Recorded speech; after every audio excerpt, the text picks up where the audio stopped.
राज ठाकरे थेट शिवसेना भवनात गेलेले आहेत। थोड्याच वेळात संयुक्त पत्रकार परिषद देखील होणार आहे। ज्यावेळी उद्धव ठाकरे शिवसेना भवनात दाखल झाले त्यावेळची ही दृश्य आपण पाहतोय। आधी उद्धव ठाकरे पोहोचले, त्यानंतर संजय राऊत पोहोचले आणि आता राज ठाकरे तब्बल 20 वर्षांनंतर शिवसेना भवनात दाखल झालेले आहेत। एक भावनिक क्षण असा सर्वांसाठीच, कारण शिवसेना भवनात एकत्रित संयुक्तरित्या पत्रकार परिषद थोड्याच वेळात आता सुरू होणार आहे। ही दृश्य आहेत शिवसेना भवनातली। थेट आपण जाऊया आपले प्रतिनिधी दिनेश दुखंडे यांच्याकडे। दिनेश, राज ठाकरे पोहोचलेले आहेत, उद्धव ठाकरे आधीच शिवसेना भवनात उपस्थित होते। होय, शिवसेना सोडल्यानंतर जवळपास 20 वर्षांनंतर राज ठाकरे हे नव्या शिवसेना भवनात येत आहेत।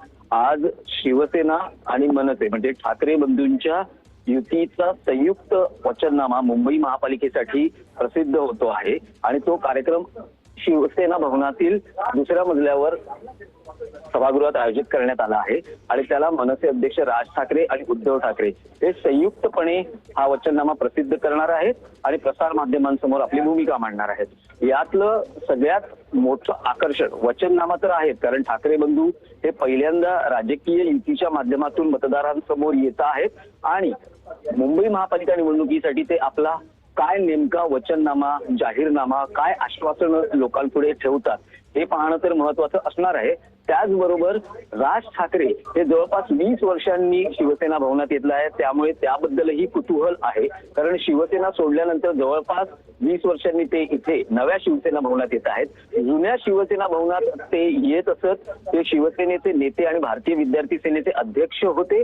त्यांचं दुसऱ्या मजल्यावर, जुन्या शिवसेना भवनातील दुसऱ्या मजल्यावर त्यांचं दालन होतं आणि एक शिव उद्योग सेनेसाठी कार्यालयही होतं आणि असंख्य शिवसैनिक, त्यांचे समर्थक जुन्या शिवसेना भवनात त्यांना भेटण्यास येत असत। काही कामं असतील, काही कार्यक्रम असतील, या निमित्तानं जुन्या शिवसेना भवनात मनसे समर्थक म्हणजे त्यावेळेसचे शिवसेना नेते राज ठाकरे यांचे समर्थक स्वतः राज ठाकरे यांचा या शिवसेना भवनात वावर असे। पण शिवसेना सोडल्यानंतर ते पहिल्यांदा येत आहेत, त्यामुळे साहजिक कुतूहल आहे।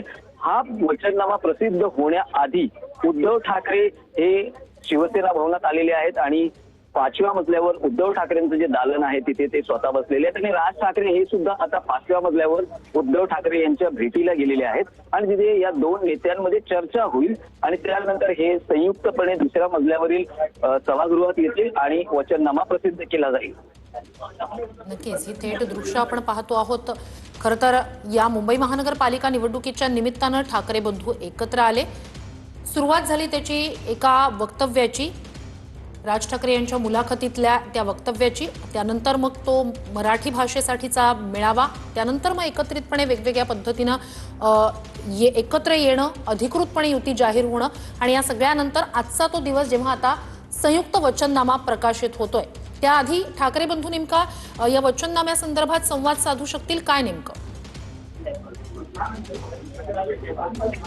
तुमचा प्रश्न पुन्हा एकदा विचारा दिनेश। वचननामा अगदी थोड्याच वेळात सर्वांसमोर येईल, त्याआधी ठाकरे बंधू संवाद साधतील एकमेकांशी। वचननाम्यातल्या काही मुद्द्यांसंदर्भात किंवा प्रचारासंदर्भात काय नेमकं शिवसेना भवनात या दोन ठाकरे बंधूंमध्ये संवाद होऊ शकतो?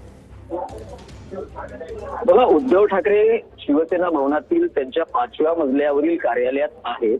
राज ठाकरे आता 5व्या मजल्यावर उद्धव ठाकरे यांच्या भेटीसाठी गेलेले आहेत। या दोन नेत्यांमध्ये तिथे चर्चा होईल आणि त्यानंतर ते संयुक्त पत्रकार परिषदेला सामोरे जातील। या पत्रकार परिषदेत ठाकरे बंधूंच्या युतीचा वचननामा प्रसिद्ध होतो आहे। आपल्याला जी फ्रेम दिसते आहे त्या दुसऱ्या मजल्यावरील सभागृहात जिथे वचननामा प्रसिद्ध होणार आहे ती स्क्रीन दिसते आहे। महाराष्ट्र नवनिर्माण सेनेचं इंजिन हे चिन्ह आहे, शिवसेना उद्धव बाळासाहेब ठाकरे पक्षाचं मशाल हे चिन्ह आहे, राष्ट्रवादी काँग्रेस पक्ष शरद पवार यांचं तुतारी वाजवणारा माणूस हे चिन्ह आपल्याला दिसतं आहे आणि मुंबईकरांसाठी शिवशक्तीचा वचननामा असं या स्क्रीनवर आपल्याला दृश्य बघायला मिळू शकतं। राज ठाकरे आता शिवसेना भवनात आलेले आहेत। याआधी हा वचननामा तयार करण्यासाठी राज ठाकरे, उद्धव ठाकरे, आदित्य ठाकरे, अमित ठाकरे आणि दोन्ही पक्षातील नेत्यांनी विविध विषयांवर आपली मतं व्यक्त केलेली आहेत आणि या सगळ्या मुंबईकरांसाठी ज्या आवश्यक गोष्टी आहेत त्यावर साधक बाधक विचार, चर्चा, मंथन करत हे मुद्दे मुंबईकरांच्या भवितव्याच्या दृष्टीनं आज सादर केले जातील. निवडणुकीत सर्वच राजकीय पक्ष आपला जाहीरनामा वचननामा प्रसिद्ध करत असतात. त्यात विशेषतः शिवसेना उद्धव बाळासाहेब ठाकरे पक्ष किंवा शिवसेना वचननामा या दृष्टीने तो पुढे आणते. राज ठाकरे मनसेत असताना वचकनामा असं त्याला बोलायचे किंवा हा माझा शब्द आहे अशा पद्धतीनेही मनसेच्या माध्यमातून त्यांची आश्वासनं जनतेपुढे ठेवली जायची. पण आज जो वचननामा प्रसिद्ध होतो आहे तो मुंबईकरांसाठी शिवशक्तीचा वचननामा असं त्याला टायटल देण्यात आलेलं आहे.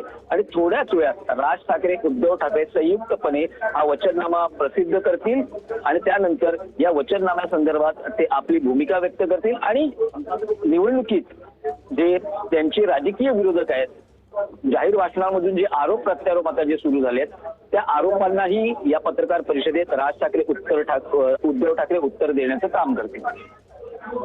नक्कीच दिनेश, दोन दृश्य, एकीकडे राज ठाकरे 5व्या मजल्यावर उद्धव ठाकरे यांच्या भेटीसाठी पोहोचले. या दोन बंधूंमध्ये आता सध्या वचननामा प्रकाशित होण्यापूर्वी संवाद होतोय, चर्चा करतायत ते एकमेकांशी. तर दुसरीकडे जिथे वचननामा प्रकाशित होणार आहे तिथली दृश्य.